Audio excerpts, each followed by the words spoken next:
Aloha and welcome to my presentation. I'm Darby Riley and I'm going to talk on leprosy today, or now commonly known as Hansen's disease.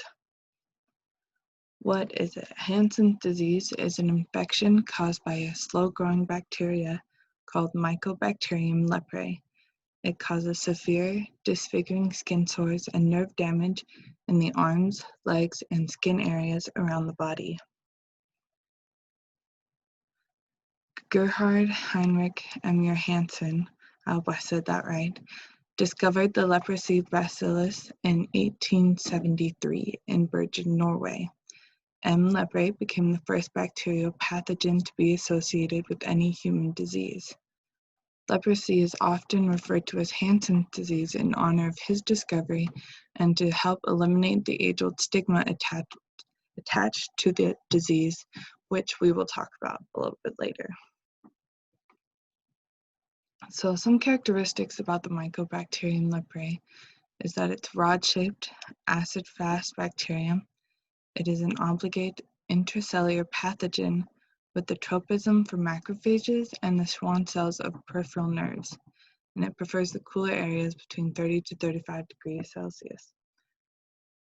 And this, of course, attributes to how the disease affects humans, with the damaging of nerves and the numbness that comes because it attacks the Schwann cells, which help protect the nerves and the nervous system. To the right, we have some figures. The first one is a fight-stained section of skin showing the bacteria in red in a cutaneous nerve. In figure 2, we have a scanning electron micrograph of M. leprae. And in figure 3, at the bottom, we have a transmission electron micrograph of M. leprae in cross-section. M. leprae has never been successfully grown in artificial media, but can be propagated in the mouse footpad and the 9-banded armadillo. The organism has a long doubling time of around 2 weeks. M. leprae does not produce any known toxins, and tissue injury is caused by the host's immune response or by the sheer mass of infecting bacilli. This is what made it so hard for Mr. Hansen to initially characterize the disease, because it can't be grown in artificial media, and so it took him a long time to actually say that this is a bacteria and this is what causes it. Some symptoms of the disease are discolored patches of skin, nodules on the skin, painless ulcers on feet, or swelling lumps on the face or earlobes, loss of eyebrows or eyelashes, numbness of affected areas of the skin, muscle weakness or paralysis, enlarged nerves, eye problems, stuffy nose, and nosebleeds. Signs of advanced leprosy can include paralysis and crippling of hands and feet, shortening of toes and fingers due to reabsorption, so they don't fall off, they get reabsorbed in the body. Chronic ulcers on feet, blindness, loss of eyebrows, and nose disfigurement. Here are some picture examples of what those signs and symptoms can include. You see the ulcers on this man's feet here, and then the digits on this person's hands are shortened. How is it spread? The current prediction is that transmission happens when one person with Hansen's disease coughs or sneezes, and a healthy person breathes in the droplets containing the bacteria. However, it requires prolonged, close contact with an untreated leprosy patient over multiple months in order to contract it. Leprosy cannot be received by casual contact with the person who has Hansen's disease. It is not spread through mothers to their child, through childbirth, or through sexual contact. As mentioned before, there's an armadillo population in the southern United States and Latin America that are naturally infected with this bacteria. Treatment. In order to effectively cure the disease, which is completely and totally possible, a multi-drug therapy is used. This is important because the treatments usually last between 1 to 2 years.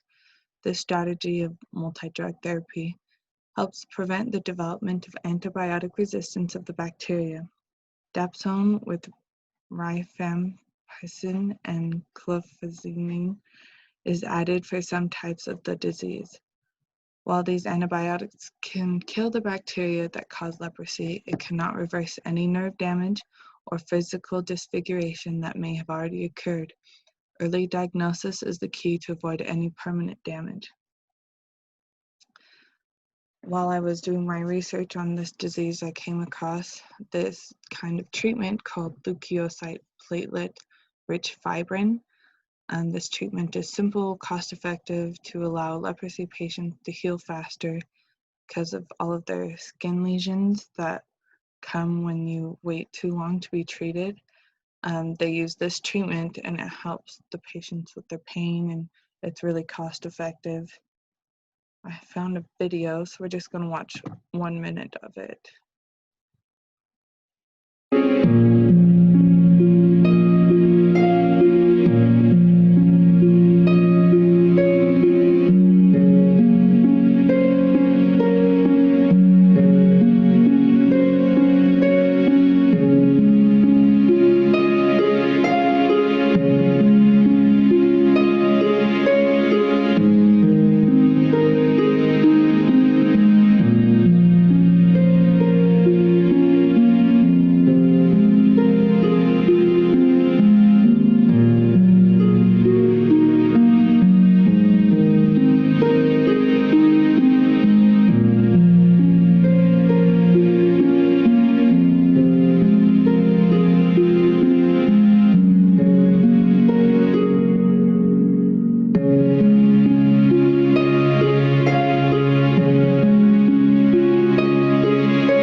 And there you have it.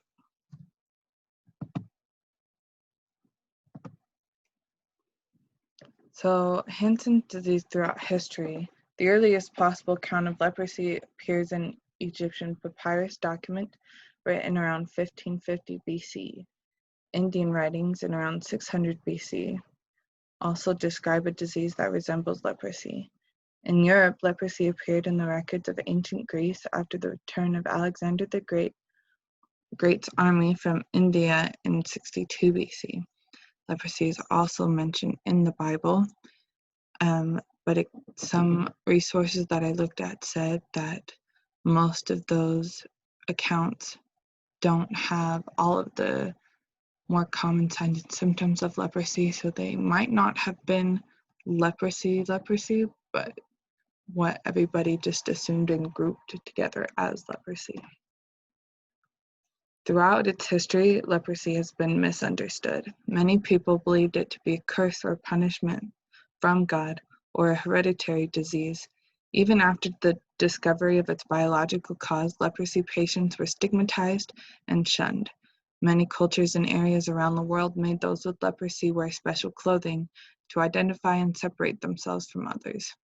These patients were often forced to live in colonies called leprosariums.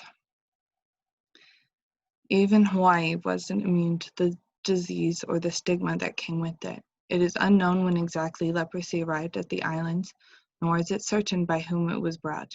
Most physicians say at least as early as 1830. The Hawaiian government took no action against the spread of the disease until about 1865, when the Legislative Assembly of the Hawaiian Islands passed an act to prevent the spread of leprosy, which King Kamehameha V approved. This forced every physician, police, or individual with knowledge of a case of leprosy to report it to the proper authorities. The Board of Health then sent these people to isolation. The Kalaupapa Peninsula on the north side of Molokai became the designated location of the leper colony. Those who were seriously affected by the disease were sent here to be quarantined from others to prevent the spread of the disease. At its peak, there were about 1,200 men, women, and children exiled to this location. This isolation law remained in effect until its repeal in 1969. Today, about 7 people who formerly had leprosy continue to live there. The location is now a national park. I was able to get a glimpse of this location when I traveled to Molokai last year. So what is leprosy like today? The number of new cases reported globally to the World Health Organization in 2016 was more than 200,000. In 2016, the countries with the highest number of new diagnoses were India, Brazil, and Indonesia, followed by some of the nations in Africa.